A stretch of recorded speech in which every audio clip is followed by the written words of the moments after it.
The Center for Educational Media and the College of Education at Middle Tennessee State University are proud to offer professional development to K-12 educators in Tennessee through our online video library. These videos are aligned with standards set by the Tennessee Department of Education. For more professional development videos, check out our website at cem.mtsu.edu.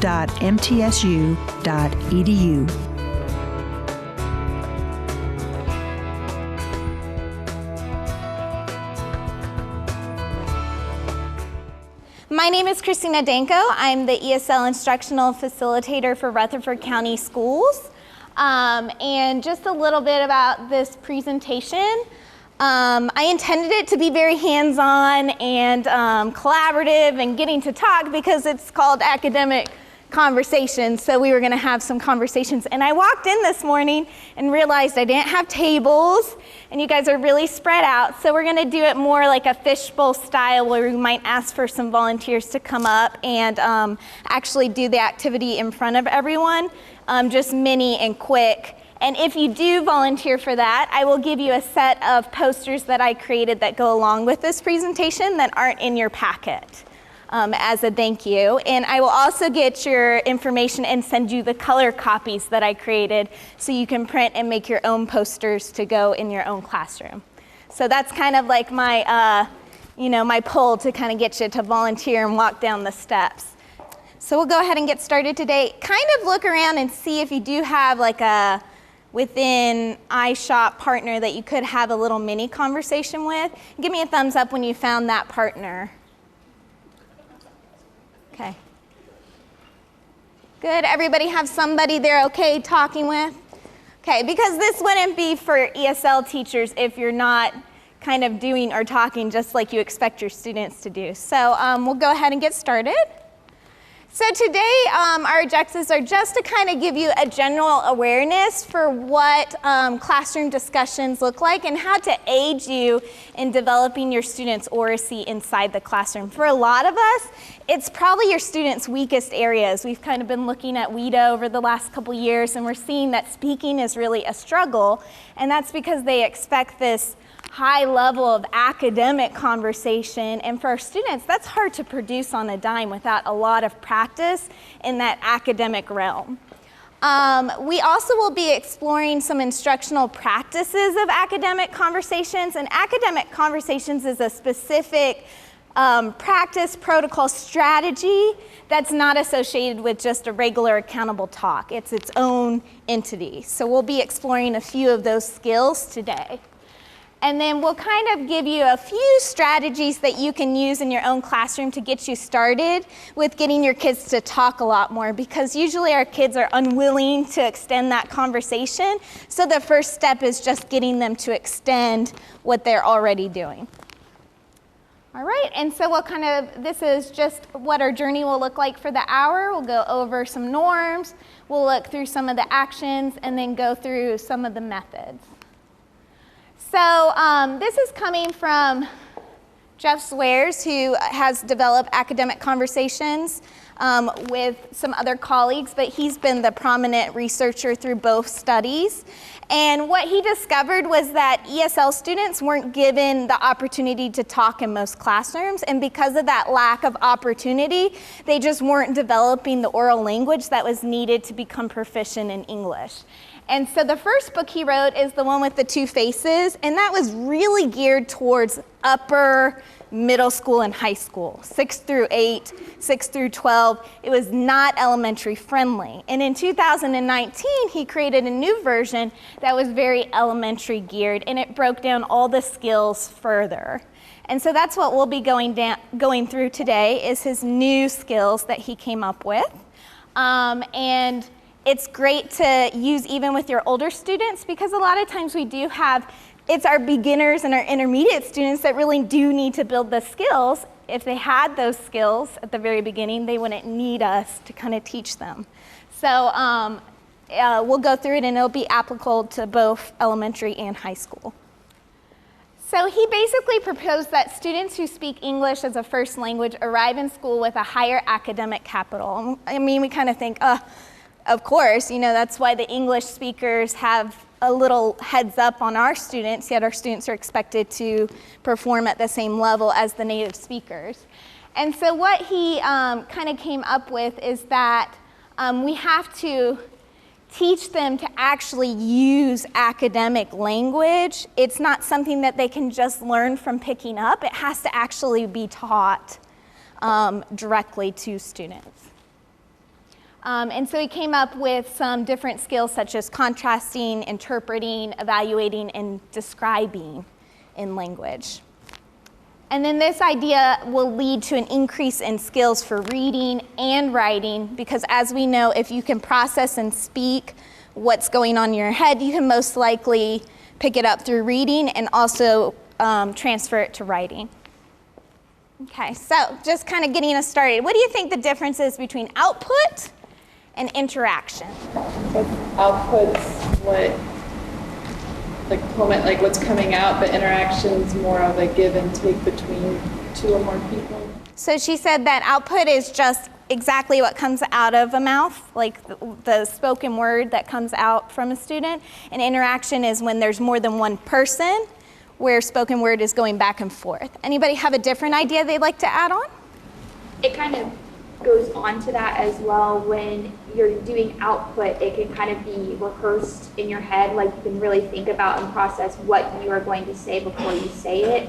But when you're doing an interaction, there has to be more, you have to be taking what the other person is saying and then almost like, not improvising, but like for lack of better words, like you're improvising because you don't know what the other person is going to say.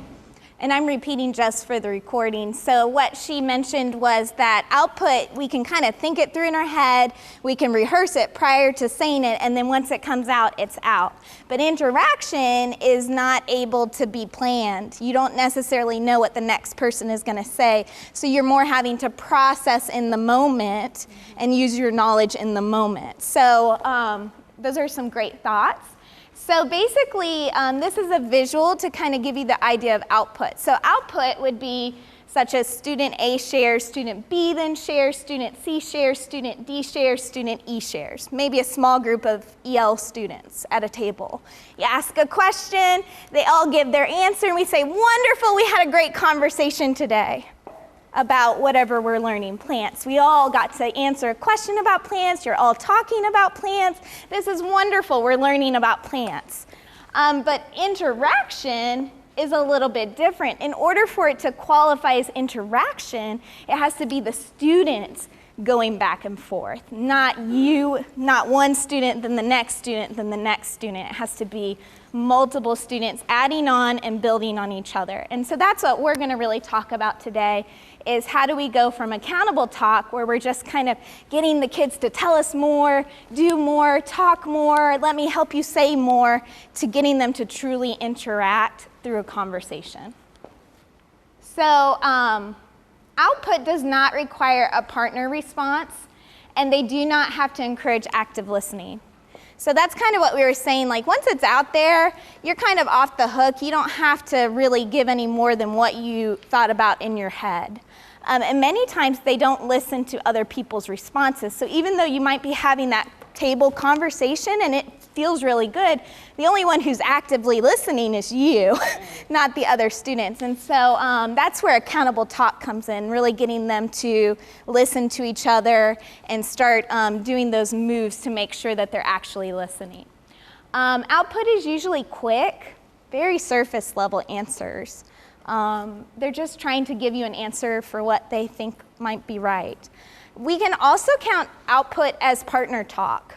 When you do that turn and talk, you say, okay, turn and talk to your partner. Usually it's one exchange, another exchange, and we're done, and we move on. So we're gonna say that partner talk is also output. I've noticed that a lot of teachers right now, at least in the classes I pushed in last year, it would be like they would share, but you had to tell what your partner said, not what you thought, but what your partner said. And that was really hard for the kids. Because they have to listen. So that's accountable talk right there. She mentioned that a lot of teachers, where she's been pushing in, she's noticed a shift to just not a you answer and then you talk, but they actually have to repeat something repeat back something that the other partner says before being done with their partner talk. And so that's hard because they're having to active listening. So that would be moving towards interaction.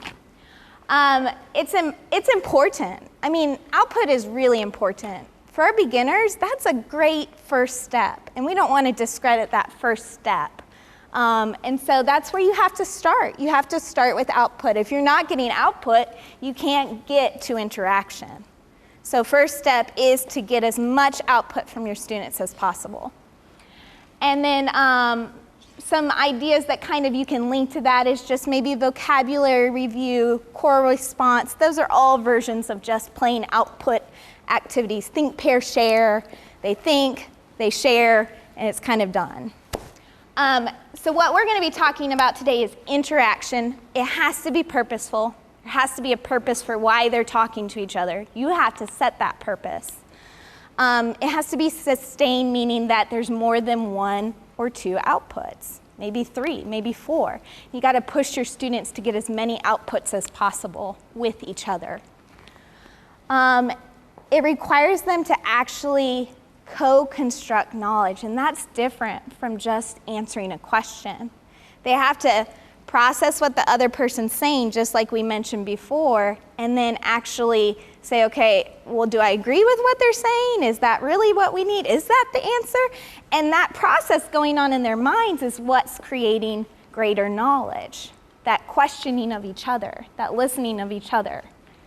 When you're doing this, students attain higher levels of thinking, and they actually develop a deeper understanding of the topic. It takes a little bit longer to allow them to have a conversation. It's a little bit scary as the teacher because you know you got a lot of stuff to do, but taking that small break to allow them to really talk, and it might not be right. They might not be talking with accuracy, but at least they're starting to think about what you're teaching them. And that's a first step. And that gives you an opportunity to correct the accuracy later. It also will, when students are using interaction, they will use core skills. And this is where the researcher found some core skills that they isolated. Their core skills that they found that happened in true interaction were that the students started to elaborate. They started to extend what their first response was and make it better each time they were talking about it. Every exchange made their thought deeper and higher order. They clarified. That's another skill that you're looking for when your students are having interaction. Are they clarifying their own ideas?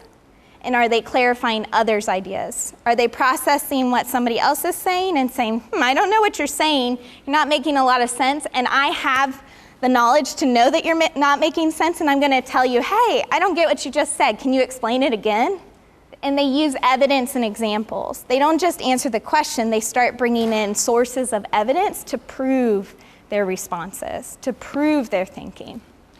And they start building on each other's ideas. They take one little idea and they keep going and going and going till they create this greater and bigger idea. And so those are some of the skills that are involved when students are having actual interaction. So some examples of that you may be familiar with are Socratic seminar, debate, maybe even a fishbowl type activity where you're watching two students have a full-on conversation. Any questions on that so far? Thoughts? I do have a question. Yeah. If you put two students together and they have the same English ability, but one is more talkative than the other, how would you work that out to get the quieter student into the conversation? So she asked, like, when you're pairing students to have these more interactive type conversations, how do you compensate for one student that likes to talk more than the other?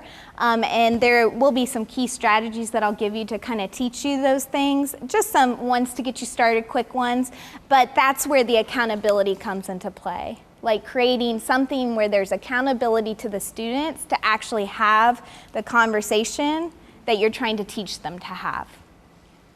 Okay, so for this activity, you are going to need the laminated copy that I gave you. All right, so there's no right or wrong, okay? There is no right or wrong answer. We're going to do quick decisions here, and since we are spread out and I can't give you supplies, you're going to just show me when I say show me. What am I going to say? Show me. You're going to show me on your hand where you're grading the student's response. So I'm going to show you a response. You're going to say, oh, this student is a 3. I'll say, show me, and then you'll put up the 3, not before, when I say show me, okay? You ready? All right, so my objective for this lesson is I can describe how magnets interact by explaining a diagram using talking stems. So that's what my students are doing. Here is their prompt, so this is basically what I asked them. Explain how the poles of a magnet function. Use the diagram. Okay, I will now show you the response of the student, and you're going to do the quick rating. You ready? You may talk to a partner because that's the whole point. It was intended to be with a partner, but if you're by yourself, you can just show me your answer by yourself. Here's your talk stems that I did say the students got. If the poles are poles of a magnet. Okay, so that's just enough to get them going, and it's related to the content of what we're learning. Here we go. First response. Poles of a magnet can attract or repel. One pole is called north, the other pole is called the south pole. That was the student's response. Where would you rate that student? Using your WIDA can-do descriptors. All right, and show me. Okay, we're kind of at the 3 level overall. Let's keep going. Response number 2, there is a north and a south pole. If the poles are the same, they repel. If the poles are different, they attract. And show me. Okay, we're saying that one's a little bit higher, a level 4. All right, we're going to keep going. There is a top and a bottom. Okay, we're in the 2 and the 1 range. Show me. All right. They stick and they push. Show me. Okay, 1 range. When they go together, they attract. When they push apart, they repel. Show me. 2. Okay. I'm going to show you my order. And remember, there's no right or wrong, because anytime you're using a rubric, there is still interpretation, right? So I put number 4 as the lowest response. Put number 3 as a little bit higher. This one, when they go together, they attract. When they push apart, they repel. They're still missing those key vocabulary terms. They're probably looking for pole and magnet, academic language. There's a north and a south pole. If the poles are the same, they repel. If the poles are different, they attract. It's the longest response, but I put it a little bit lower than this one because this one had more academic language. Poles of a magnet can attract or repel. A clear, concise thought. One pole is called the north, the other pole is called south. Okay? Again, no right or wrong answer. All right, can I have a quick volunteer? All right. You don't have to get up, you don't have to get up. We're gonna do it from here. You're my student, and you're gonna start at the top, and you read the first one, and then I'll be the teacher, you'll read the next one. I'll respond as the teacher, you'll read the next one, okay? In your packet, there's a page with 2 charts on it called 10 Core Accountable Talk Moves.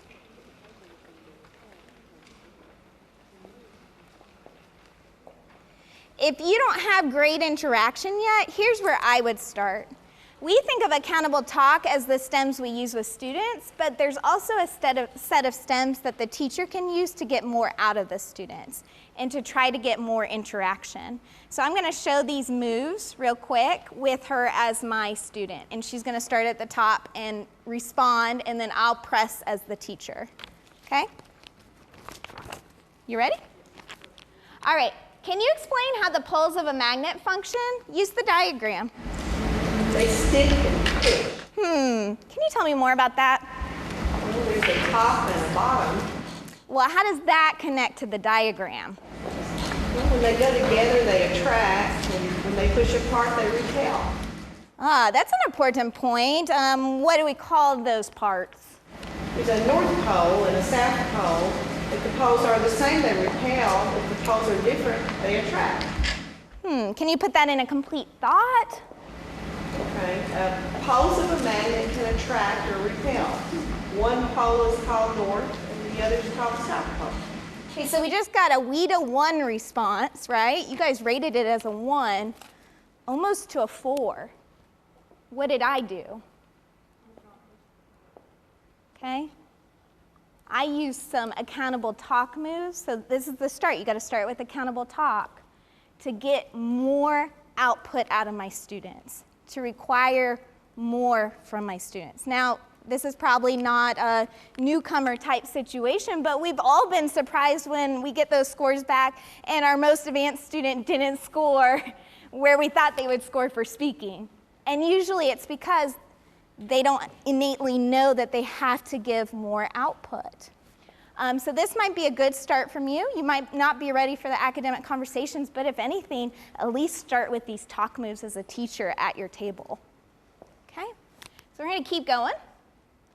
My big thing is I love talk stems. We use talk stems, but don't overkill them. It makes it hard for the students to have a natural conversation. So as we get into accountable talk, there's talk stems associated with it that you could print and put on your wall. But the point is to have interaction, and interaction has to be natural, and it has to come from them thinking. So don't be overcritical of a student if they don't have the correct stem. Oh no, I said you had to use this, because then we'll actually deter them from using the output we're looking for.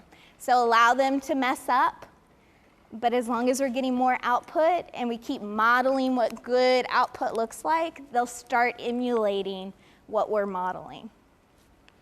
I also included some talk stems that I kind of got from some sources and created. So if you'd like those in color, separate from the packet, go ahead and email me on the front and I'll send them to you.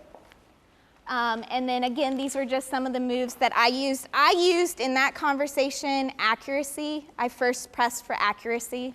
Then I went to building prior knowledge when I said, how does that connect?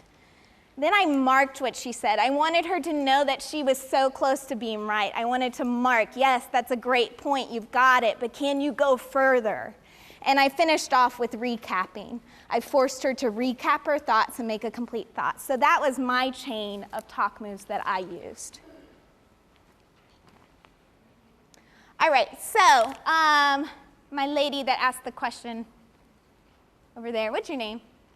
Debbie asked, well, what do I do when I have students that can't, one takes over the conversation? So my first strategy that I'm going to show you, and in your packet you have a chart. It's like the 3rd page. It says quick strategies to create accountable talk. The first strategy I'm going to show you is in a conversation chain, okay? What you'll need is some sort of cubes or linking, some sort of 2-color objects. It doesn't really matter. It could be beans and dice. It does not matter, but you have to have something of 2 different. One kid gets one kid will get something, the other kid will get something different. That way you can see who is who in the conversation, okay? I like to take these out. We know teachers throw these away in the hallways like crazy at the beginning of the year. They'll throw away a whole bucket of linking cubes sometimes. So I've collected these over time. And so I basically give one student like one color and one student the other color, and they create a chain. So we're gonna do this with sharing your experience. So the description of the strategy would be divide the class into pairs, assign each partner a different color. They'll brainstorm their response before they actually have the conversation. Then we'll break our silence. We'll allow them to interact with each other. And we'll draw attention as the teacher to the number of, we can say, I wonder who had the most colors? Did you balance your chain evenly?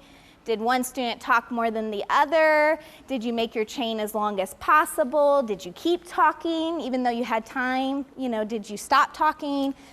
this student, what did these students say in their conversation that made their chain longer than these students?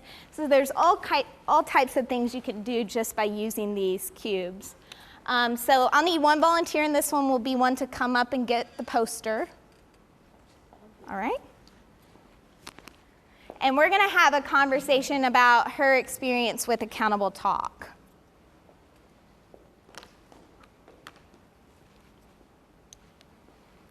So she'll be green, and I'll be purple. All right. So our prompt was, share your experience with accountable talk. What are some obstacles to making academic discussions work in your class? And this would be the academic conversation skill of creating idea and putting it out there. It's called Create and Pose. It's in the very back of your packet. There's a chart with all 5 conversation skills. I'll start. My experience with accountable talk is I taught a large classroom, and when I kind of started, I just started with talk stems and tried to get my kids to use those talk stems in class. Okay. My experience with it has been like what she said. There's always that one that wants to talk more than the others and trying to get that person in control. We're going to build our chain, okay? My biggest obstacle was that my students would get off task and they didn't understand like the purpose to why, like after their first response, they didn't understand the purpose for why they had to keep going. Okay. One of my biggest challenges was to, like when I wanted them to restate what another person had said, to restate it in their own words. They would want to repeat exactly. I was like, well, can you tell me in your own words? Mm-hmm. I wanted them to do that. Mm-hmm. Okay, so that's a quick demonstration of how it kind of work in your classroom. Again, you might see that, say it was like more like this, and she only answered back once, and I answered back twice, and you can say, ooh, Christina, did you take the whole conversation that last turnaround? And you can have that conversation between us, one, to make her more accountable, and 2, to make me accountable to her. You know, maybe it should be that I should be encouraging. Hey, well, you know, prompting. What was your hardest challenge? So she can get a response in. Okay? That's what I like about that is not only is it great for the teacher to be able to see what's happening between the two people, but also for eventually the students will start holding one another accountable. Mm-hmm. Wait, you have more time, so I want to say something for those kids that are a little more reticent about speaking. Mm-hmm. And for beginners, you can allow them to just repeat and get their chain in, right? So it's a great tool just to visually start getting kids to be accountable. Thank you, and here's your poster. And will you leave me your email before you leave, and I'll get you the colored ones. Can I ask a quick question? Yeah. Like initially setting this up, do you find it challenging for the students? Do you have wait time to the newcomers that are using this? Or do you have homogeneous groups that you tend to prefer? In Rutherford County, we usually tend to sort our kids by ability level, but occasionally we have mixed ability levels, and so you just try to pair them with somebody who's a little bit higher, but not a fully advanced student, if you're kind of doing mixed groups. Elementary students can only work in pairs. You will not get interaction in large groups. It gets out of hand. So a researcher does suggest to keep elementary students in pairs to have a full-on conversation. Again, I know we're strapped on time, but create and pose ideas, it would be just basically that skill is to put out an idea and just build on it. And so when you're kind of introducing it as one skill that they're focused on, it gives your beginners more of a purpose for what they're trying to achieve. And it's not so much about the content. Yes, we want to teach them content, but we're really trying to build up that skill of language. Our real goal is to just get them to create the idea and to start posing it to each other. And plants is just the way we get there. So that's kind of my answer to that. All right, so we're going to keep going. So that would be your first strategy of conversation chain. Just one of the tips that you could start immediately using in your classroom. Most people's obstacles are norms. setting up norms, tools for whole class discussion. When you're working with a teacher that has a whole class, it gets a little bit complicated. So putting in these skills really helps a classroom teacher build conversation and speaking skills with your students. And small group discussions become a little bit dicey because they get off track a lot. First step is to talk about norms with your students. You want to assist the speaker and listener with what to do with their bodies. And you want your norms to be equitable, meaning that it's both for the speaker and the listener. You have to have both sides represented. This is just an example of a poster you might create to set up those norms, maybe taking a picture of your students and putting the norms on that poster. I've also got some other ones that I just found online. You can kind of come up with a ritual like, hey, my ritual slant, sit up, lean forward, ask and answer questions, nod your head, and track the speaker. Active listening is conversation skill number 1. You don't go anywhere in academic conversations before teaching active listening. 1 from the speaker and 2 from the listener. That you have to nod, you have to say things like, yeah, okay, because that is expected when you're having a conversation.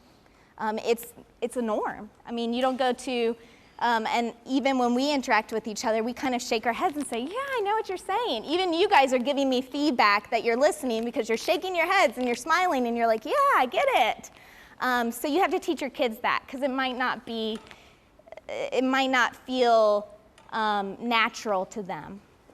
The next strategy on your chart, which is called penny for your thought. It's very similar to the linking chain. You just take something in a cup. It could be pennies, it could be beans, it could be whatever you want in that cup, okay? And you set the purpose for the conversation. I'm using this question as supporting ideas. I was trying to build up that conversation skill of supporting ideas. And so as teachers, I was trying to get you to support your ideas. But how it would work is you, again, divide into pairs. If you have middle schoolers, you can do groups. High schoolers can do groups. You place the cup in the middle. You dump the pennies out. And when a student shares a response, they put a penny in. When a student shares another response, they put a penny in, and it keeps going. You can challenge them to get as many pennies as you think they might be able to get in your time limit. You can challenge them to maybe use up their handful of pennies. Maybe you give everybody a set amount. You have 3 pennies, you have 4 pennies. You have to get all your pennies in there, so I should see 7 pennies in the cup when our conversation is over. So that's another just strategy to get you going really quick with getting to interaction in your classroom. Any questions on that strategy? For both strategies, if a kid is asking clarification or maybe prompting another student to talk, at that time do they place their penny in the cup? So it's completely up to you, however you want to model it. So she asked, if somebody's asking a question, do they put a penny in the cup? Well, one of the skills is clarifying or challenging, comparing. So I would say yes, like asking a question is processing and thinking, and they're having to think of a response to ask that question. So that should count as a turn in your interaction. But it's completely up to you. Maybe you only want to do it as responses and not questions. But I would count any type of interaction or output as a turn in the conversation. So, good question. The purpose of academic conversations, like we talked about, so now we're shifting over from just getting interaction, just using accountable talk, and now we're getting to the academic conversations. I've been mentioning it a little bit along the way. I've kind of thrown in some skills. I'm going to show you all 5 skills right now. And these are different from accountable talk. They're specific skills that you look for and you teach when you want them to have a conversation. They're your purpose for why you're interacting. Okay, so they're sustained and they're purposeful. They require the students to work together, be it to build a chain, to put their pennies in the cup, to fill out a response on the paper together, to complete a project. Whatever that purpose is, they have to do it together. And they're between two people trying to learn from one another. They cannot do it by themselves. Okay, so it has to be more than one person. And not the teacher. Teacher doesn't count. So skill number 1 is focused listening. And again, it's the very back of your packet. I have given you all 5 skills. No, there you go. And focused listening is the first skill. Again, if they don't know how to listen to each other, it's really hard to have a conversation. So you might do some practice where they do have to respond with what their partner said. Then the next skill would be create and pose ideas. We practice that one, put an idea out. Clarifying ideas, supporting ideas, and last would be to evaluate and compare. They are other than starting with active listening, you don't have to follow a specific order, but they get more complicated as they go down. So you might not want to start with evaluate or compare, but it doesn't mean you can't introduce it before clarifying. There's no specific order, but just know that that is one of the most complicated skills. Okay, so the first skill that we talked about is focused listening. You're looking for visual cues, so that's the first thing you want to teach them is visual cues.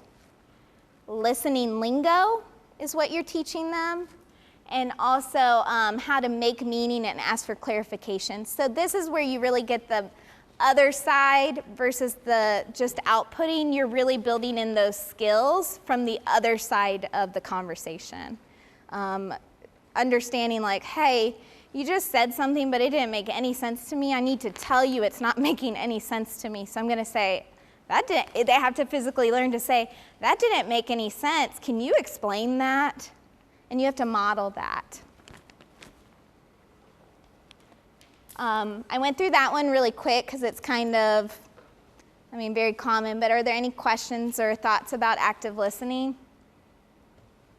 I probably shared like the younger group of kids, like in K1, maybe 2. I always ask them first, how do you know your partner's listening? And that way it starts the active listening and the active talking so that they start off right away. I know because of the contact. I know because they were looking at me. I know because we took turns. And that way, at least with the younger ones, at least this way, they know right away how to model and how to show you.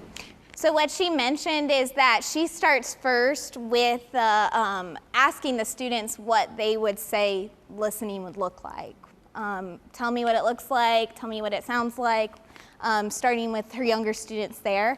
Believe it or not, you have to teach high schoolers this as well because they don't know how to active listening, especially when you have newcomers and beginners. More of your intermediate and advanced, they kind of get that they have conversations, but you really do have to teach your beginners and newcomers. I like to just start this out where, like she said, setting norms, and that's how we branch off at the beginning of the year of how we have conversations or we have talks in our classroom, how we answer questions. Even if it's a general, somebody answering a question, I expect everybody else to be listening, and I'm going to use my accountable talk moves as a teacher to check for that accountability from you guys. There's a whole section on keeping the group accountable on those moves that I gave you. So here's some ideas just to kind of branch it off for your kids. It can be as simple as showing them smiley faces, or you could create a poster to set your norms with them actually doing the things you expect. The next skill is to create and pose ideas. So this is the easiest of the conversation skills. I'm not going to count active listening as a skill right now, so just focusing on the 4 true skills of interaction to start us out. Creating and posing ideas would be the first one. And here what you want to do is it's represented by the sticks, and so you're basically getting them to think of what are the things going on in your head and can you build a bigger picture. And so that's what the illustration is kind of visually showing to the students. It's okay to have any little idea. It doesn't have to be right. It could be completely wrong. You just have to have an idea and you have to create a bigger idea. So some stems to help you out with that is what's your idea? What does that remind you of? One idea is, this reminds me of. Again, it's a lot of using the language back when they output. But when they're kind of doing those the WIDA access, they expect them to use the academic language from the prompt. So getting them to learn to take what was said and repeat it is also taught through this skill. You can use it for problems, so if you're doing problem and solution, it's great for finding patterns in a story, maybe even giving their original opinion. Again, this is not comparing and evaluating, this is just, can you create an opinion? Can you create an idea? So really simple, but even high schoolers need to be taught to create an idea. I expect you to think of something and respond. Some activities for this would be think, pair, share, target cards, language experience approach, maybe even a parking lot. Put your idea in the parking lot when you leave. It doesn't have to be through verbal output, it can be through written form. Clarifying ideas, so you can see in our visual how the yellow was here. Remember that came from that bigger idea, creating imposing ideas. So you have to take that idea now and you have to create a bigger foundation around it. You have to come up with something that's really clear, makes a clear picture. So I think that's why they use the picture frame. So taking the idea you created and building it into a very bigger idea. There's some stems here for you. Make sure that both have the same understanding of the idea and that they're both on the same page. So here's where you're looking for more accuracy from the students. Do you both agree on that answer? Are you both ready to explain your answer? Have you really talked about and added details to your answer? That's the whole idea about clarifying ideas. Getting them to add all the evidence to why they think the way they do. Some activities for this would be paraphrase and elaborate. That would be, say if she said something to me, I have to then repeat back what she says and add to it. So that would be an activity. I have to take what she says and add my own thoughts to it. Inside-outside circles. Every time you do a turn in an inside-outside circle, they naturally clarify the idea. Examples and non-examples are basically where you probably do it for sorting. Here's an example, here's a non-example, but getting them to explain why it's a non-example and why it is an example. And then pair plus one means that we pair together and we have one extra person who's listening in to make sure that we made sense. So, Deborah and I are having the conversation and Sarah's listening in and she's saying, Deborah, you didn't make any sense there. I didn't understand when you said this. Okay, so she's giving us feedback as the student on how our conversation was. Any questions or thoughts on this? On the pair plus one, the third person, I was just thinking, I think I could do this, and like the third person can also give like, not treats, but like if someone uses this in a STEM, it sounds really good, like an award, like, hey, that was good. Does that make sense? Yeah, so she just mentioned she had a quick idea she wanted to share with the crowd just in learning this strategy, that one, it could be her as the third person, and she's kind of charting the conversation. But you could also have the other person listening for talk stems that you're trying to teach them or have them use, or academic vocabulary, maybe a chart of academic vocabulary. And when they use one of the words, they mark it off and they give them something visual so they know that they used that word as kind of a visual, immediate, positive reinforcement. Great idea. Thank you for sharing. Supporting ideas, you can see here. It takes that big frame from clarifying ideas, and now you're trying to get them to add supports and details.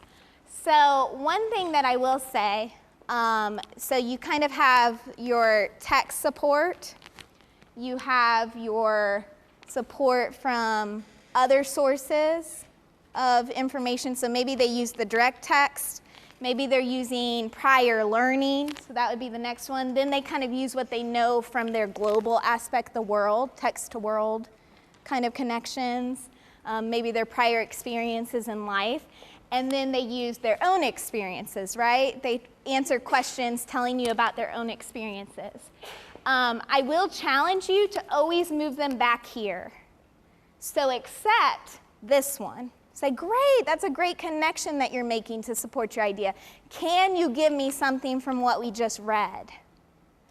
Because their instinct is to always stay here, but we know if they're not using the sources that are given to them, they don't get credit for the complete answer. So always encourage them to go back to the evidence from other texts, which could be from a video that we just watched, from what we just talked about, or other sources maybe they learned in their own homeroom class that they were talking about animals, and so they're using something that they learned there. Accept those, but if they're giving you their personal experiences, accept them, but push for more, okay? So that's supporting ideas. Some activities that help you build up this skill, again, is examples and non-examples, because again, they're gonna have to give you a lot of reasons why it's an example or a non-example. 2 or more connected sentences, so they have to kind of, you're expecting them to use more than one sentence in their response. Okay, so that might be a good one for getting the cubes back out and saying, when you do your response, you have to have 3 cubes to count it as a response. So I should see 9 cubes today in your conversation. So I should see a group of 3, a group of 3, a group of 3, a group of 3 in your cubes. That way I know you use 3 sentences to respond. And then table visual organizers, that might be where they're kind of putting little, you might be putting out like a graphic organizer. Maybe they're using your thinking map or a visual diagram that you talked about, and as they talk about it, they have to mark it off. Mark off that they use that source, that they use that detail in their conversation. Any questions on supporting ideas? Any thoughts?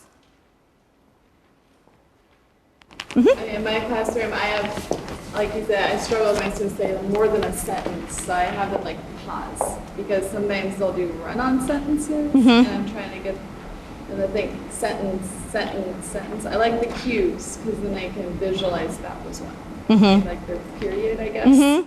Or getting the chart, like the graphic organizer, making them use those charts you make them create is great. You know, like you have to check off all of these today. Like you have to check off that you tried to use these words to support your idea. And that way you're getting them to have more focused ideas versus general run-on ideas. Great share. Okay, we'll keep moving. This one's the last one. I want to make sure we get to this. So this one's evaluate and compare. Again, you can kind of see visually he has made it where you have to take one idea, another big supported idea, and you have to go back and forth on this idea. So you want, it's like all 3 of the skills put together, which is why I said you probably don't want to start here. Even though comparing and contrasting is a great thinking skill, it is not where you start for like an actual conversation. Because they have to know that they came to clear ideas, they have to know they have supporting facts, and then they can actually start to compare those facts. So some activities to build this is pro-con. You set one group on a pro, one group on a con, doesn't matter what they agree with. It's kind of like your traditional debate. Argument balance scale, I didn't include it, but basically you can send me an email for it, but it's basically a visual balance scale. And you put one side that you're comparing here, so maybe you're comparing frogs to butterflies, whatever. You're comparing 2 animals. And they have to give justification for how they're the same. They go through metamorphosis, a form of metamorphosis, and maybe they're different because they're different species. And you basically label one side frogs, one side butterflies, and they have to build up a side. They have to give all the details that support the one side, and then they can build up the other side. And it teaches them to build and focus on building both sides equally. Sometimes you can challenge them to build one side. Maybe they don't agree with a topic. You're talking about the topic of war, and is war right or wrong? And you're really getting into some opinion conversations, and they have to build the side that you know they don't agree with. To get them to pull out details and facts that prove that side. And then that's really easy to transition into writing. So that's called the argument balance scale. Again, you pull cubes or pennies back out and you make them show you how they balance the one side. They have to put a cube or a mark on that side every time they add to it. That way you can see that they're working to balance or they're building the one side you ask them to build.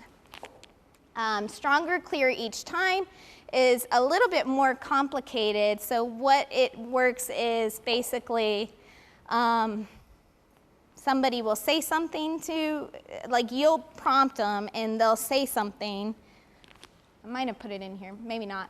But they'll say something and I have to take what they said exactly and then form it clearer and keep adding to it and then add something else onto it. So yes, butterflies come out of a chrysalis, but before they go into the chrysalis, they were actually a caterpillar.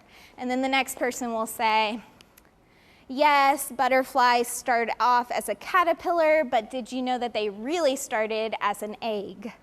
And then the next person said, butterflies lay their eggs at the end of the life cycle, which is similar to frogs laying eggs.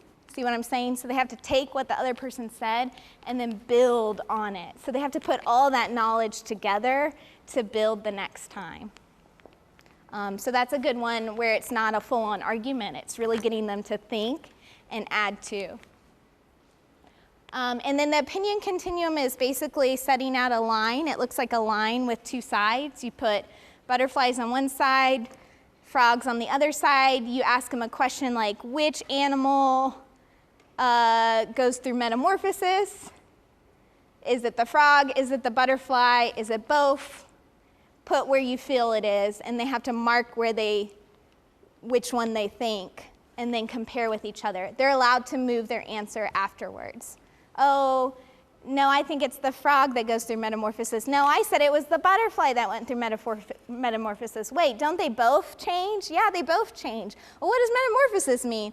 I think it means when a creature goes through a change in their development where they change from one thing to something else, and then they kind of have to argue about it. Again, it doesn't matter if it's right or wrong. It's the fact that they're starting to use the academic language that you expect them to use and the vocabulary that you expect them to use, and you're setting a purpose for why they're talking.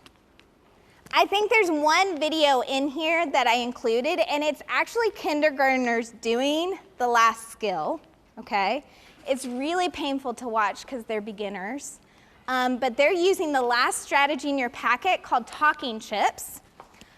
These are the chips that look like this. You remember them from your old school math days. Go steal them from your math teacher in your school. They're red and yellow. The good thing about this is you can give them a set amount. You have to say you have to do 4 turns, you do 4 turns, and you have to flip it every time you do a turn. You can also set it out with that maybe you're challenging them every time they ask a question, they turn a chip. So maybe your focus for that day is to actually be asking questions, and so they only get to turn the talking chip when they ask for a question or clarification. So you can set the purpose however you want for the talking chips, and it's another way to make them accountable and to build on the interaction. Grass is different is pumpkin. Grass has little seeds. Pumpkin seeds has little bigger.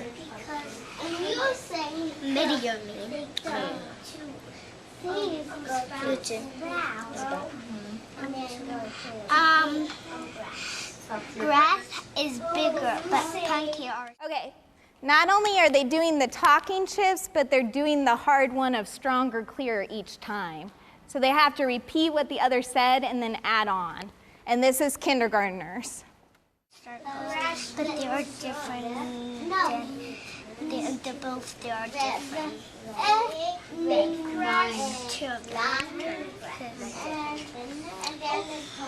Pumpkin and grass is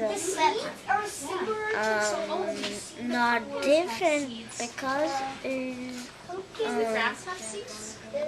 pumpkins has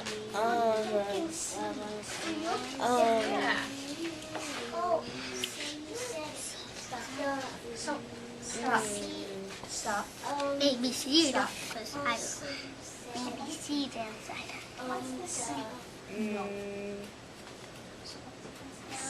Maybe much.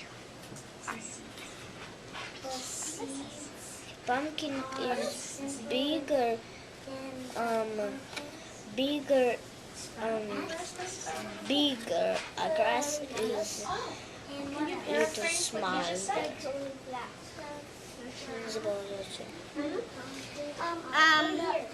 Pumpkin has seed inside, but grass doesn't have any seed inside.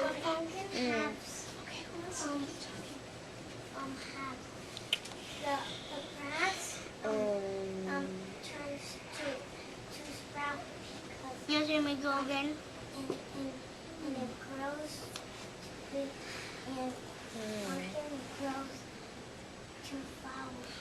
I hear many partners talking about ways that they're the same. What are some ways that they're different? Pumpkin and grass has the same. Grass has flowers, and pumpkins has 2 flowers. Some of the seeds turn just out, and pumpkins have stem,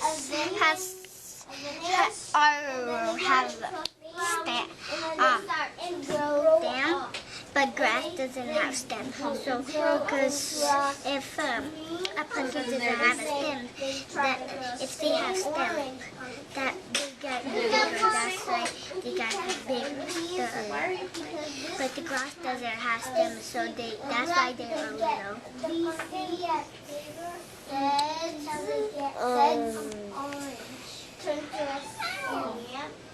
Is that a way that it's the same or different from the grass?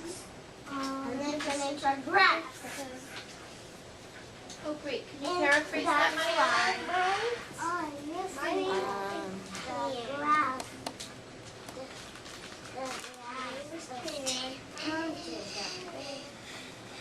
Big giant thing. Now, let's see. Pumpkins have flowers. Does grass have flowers?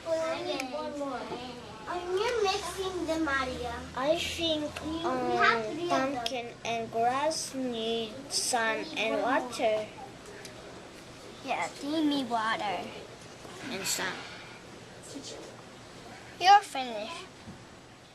So you can kind of see how they're doing a lot of skills. They're supporting, they're comparing, they're using accountability, they're building on each other. So that's kind of it in full motion. A newcomer, she's probably trying to process and think, but she can use the academic vocabulary. She's using words like pumpkin, seeds, flowers, the things that the teacher has been teaching her through that unit, and she's using it to explain what's alike and different. And so they can do it. It's uncomfortable and it's hard to watch for you as the teacher, but they can do it. So I'll kind of end on that note. I did add an exit ticket to the packet. Again, please email me if you want any of the resources in color. My contact information is on the front. If you do find time, try to do that exit ticket for me because it gives me feedback as your presenter, how this worked condensed into a 1-hour presentation. So I appreciate you being here and enjoy your lunch.